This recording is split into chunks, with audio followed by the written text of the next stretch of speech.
ఆంధ్రప్రదేశ్ ప్రభుత్వం చిరు వ్యాపారుల కోసం మంచి నిర్ణయం తీసుకుంది. రాష్ట్ర వ్యాప్తంగా వీధి వ్యాపారుల జీవనోపాధిని మెరుగుపరిచే దిశగా అడుగులు వేస్తోంది. ఈ మేరకు వీధి వ్యాపారుల కోసం వినూత్న కార్యక్రమం చేపట్టింది. చిరు వ్యాపారుల కోసం నగరాలు, పట్టణాల్లో స్థలాలను కేటాయించి స్మార్ట్ స్ట్రీట్ మార్కెట్లను ఏర్పాటు చేయాలని నిర్ణయించింది. ఈ సరికొత్త కార్యక్రమంతో వీధుల్లో, రోడ్లపై రద్దీ తగ్గడంతో పాటుగా చిరు వ్యాపారుల జీవనోపాధిని మెరుగుపరిచే అవకాశం ఉంటుందంటున్నారు. అలాగే వ్యాపారులకు స్థిరంగా మార్కెటింగ్ సౌకర్యాలు కల్పించినట్లవుతుందన్నారు. రాష్ట్ర వ్యాప్తంగా ఈ ప్రాజెక్టును ప్రారంభించడంతో పాటుగా స్వయం సహాయక సంఘాల్లోని కుటుంబాలను కూడా ప్రోత్సహించాలని నిర్ణయించింది ప్రభుత్వం. ముందుగా నెల్లూరులో ఈ కార్యక్రమానికి శ్రీకారం చుట్టనుంది.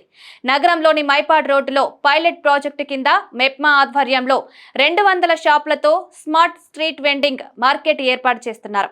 ఈ మేరకు ప్రభుత్వం ఉత్తర్వులు కూడా జారీ చేసింది.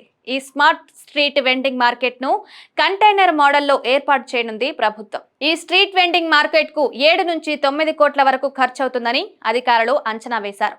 ఈ స్మార్ట్ స్ట్రీట్ మార్కెట్లు గనక విజయవంతమైతే రాష్ట్ర వ్యాప్తంగా ఇతర నగరాలు, పట్టణాల్లో మున్సిపల్ కమిషనర్ల ఆధ్వర్యంలో ఈ మార్కెట్లు ఏర్పాటు చేయాలని నిర్ణయించారు. ఈ మార్కెట్లలో చిరు వ్యాపారులకు అనుకూలంగా ఉండే స్థలం కేటాయింపు, రూఫ్ టాప్, సోలార్ ప్యానెల్స్ ఇలా మరికొన్ని ఏర్పాట్లను కల్పించనున్నారు. మరోవైపు వీధి వ్యాపారులకు సంబంధించి సర్వేతో పాటుగా గుర్తింపు కార్డులు, బిజినెస్ జోన్స్, బిజినెస్ ప్లాన్, నెలవారీ కార్యకలాపాలను మెప్మా సమీక్షించనుంది. ఈ స్మార్ట్ స్ట్రీట్ మార్కెట్లకు సంబంధించి ప్రాథమికంగా విధి విధానాలు ఇలా ఉన్నాయి. మార్కెట్లకు 18 ఏళ్లు పైబడిన అర్హులు ప్రభుత్వం లబ్ధిదారుల నుంచి దరఖాస్తులు స్వీకరిస్తారు. ఈ మేరకు వచ్చిన దరఖాస్తుల్ని సోషల్ ఆడిట్ నిర్వహించి తుది జాబితాను తయారు చేస్తారు. టౌన్ వెండింగ్ కమిటీల సిఫార్సులతో మున్సిపల్ కమిషనర్లు చిరు వ్యాపారులకు వెండింగ్ కార్డులు, సర్టిఫికెట్లు జారీ చేయనున్నారు. ఈ మార్కెట్లలో లాటరీ పద్ధతిలో షాపులు, స్థలాలను కేటాయిస్తారు.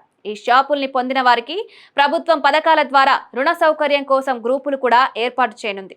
చిరు వ్యాపారులు ఆర్థికంగా అభివృద్ధి చెందేందుకు తగిన శిక్షణ కార్యక్రమాలు కూడా ప్రభుత్వం నిర్వహించనుంది. భవిష్యత్తులో వీధి వ్యాపారులు వ్యాపారవేత్తలుగా ఎదిగేందుకు తోడ్పాటును అందిస్తారు. డిజిటల్ నగలు బదలాయింపులు నిర్వహించేందుకు సాంకేతిక సహాయాన్ని కూడా ప్రభుత్వం అందించనుంది. చిరు వ్యాపారులకు ఇది మంచి అవకాశం అని చెప్పాలి. ఈ షాపుల్ని వ్యాపారులకు ఉచితంగా ఇవ్వాలని భావిస్తున్నారు.